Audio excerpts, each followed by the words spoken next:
Assalamualaikum warahmatullahi wabarakatuh. Lindung.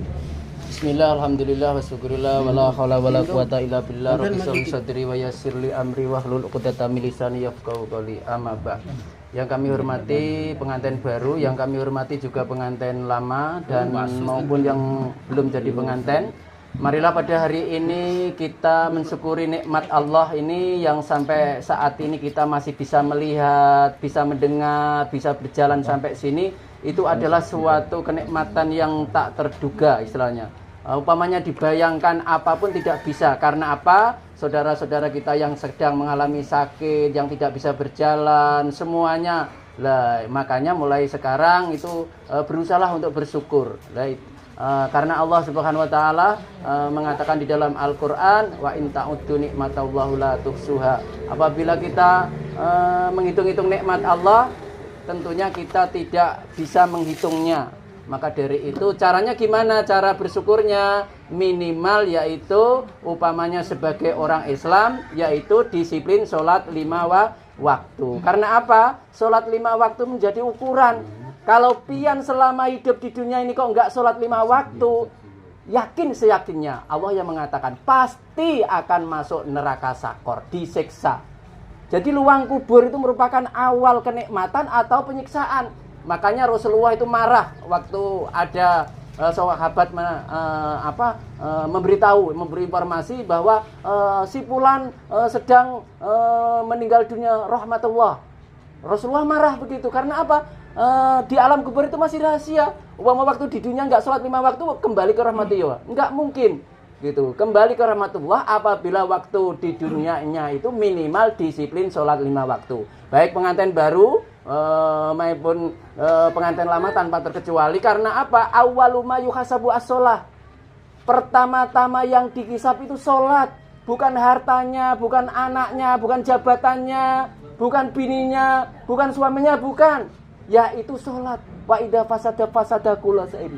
Wa idza khasuna sa'iril amali. Apabila baik berarti semuanya dianggap baik. Apabila jelek dianggap jelek. Makanya dari itu anaknya, saudaranya, tetangganya kalau mampu, lebih-lebih keturunannya dinasihati untuk sholat. Yaitu karena itu dalam Al-Quran juga dijelaskan, hadis juga dijelaskan, lebih-lebih yang punya tanggung jawab anak, suami, istri wajib. Apabila disiplin sholat 5 waktu itu tidak dilaksanakan, maka di hadapan Allah itu batolat nikahu. Nikahnya itu batal, nggak main-main. Gitu. Makanya dari itu mulai sekarang nasihat menasihati. Yang kedua yaitu tentunya kita salawat dan salam kita aturkan baginda Rasulullah karena beliaulah yang kita minta-minta nanti harap-harap syafaatnya. Makanya dalam amalan apapun diusahakan mengikuti Rasulullah. Puasa mengikuti Rasulullah, sholat mengikuti Rasulullah, sedekah mengikuti Rasulullah, apapun itu berusaha untuk mengikuti Rasulullah. Makanya Rasulullah berpesan dalam hadisnya, man amila ghaira amri fahuwa raddun. Barang siapa yang beramal masalah ibadah kok tidak pernah saya perintahkan, tidak pernah saya contohkan, itu akan tertolak secara otomatis. Makanya sholat kita, rukuk kita diusahakan untuk mengikuti Rasulullah. Sebetulnya program ini adalah program dari Kementerian Agama Kabupaten, yaitu Kemenak berdampak. Walaupun sekitar 10 menit, 5 menit, tapi insya Allah apabila ditimbang nanti di akhirat, itu akan dahsyat lagi. Gitu. Beratnya dahsyat gitu. Daripada harta, dunia, seisinya, nggak ada apa-apanya. Gitu. Makanya Nabi Ibrahim mengatakan kepada anaknya, la yanfa'u malun wal banun illa man ataqallahu biqalbin salim. Jadi tidak akan berfaedah, tidak akan manfaat harta, anakmu, tetanggamu, saudaramu, orang tuamu, semuanya tidak akan bermanfaat kecuali hati yang bersih. Hati yang bersih gimana? Yaitu bebas dari kesyirikan. Kita beramal hanya karena Allah, kita nikah juga karena Allah. Bukan karena nuruti hawa nafsu. Kalau nuruti hawa nafsu itu berarti khutuwatis syaiton. Itu mengikuti langkah-langkah setan. Makanya mulai sekarang direm. Gitu, apalagi lagi istilahnya Islam memerintahkan aghabdul basar. Ya dipejamkan istilahnya dibatasi penglihatan kita. Karena apa?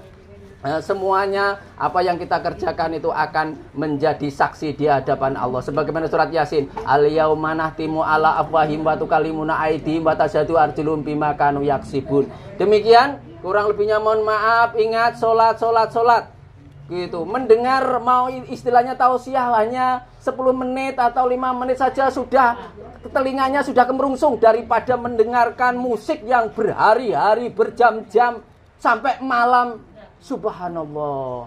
Itu berarti hidayah perlu dijaga gitu. Kalau nggak dijaga yaitu tadi hidup hanya menunggu disiksa di alam kubur mulai gitu. Demikian, kurang lebihnya mohon maaf. Assalamualaikum warahmatullahi wabarakatuh. Waalaikumsalam.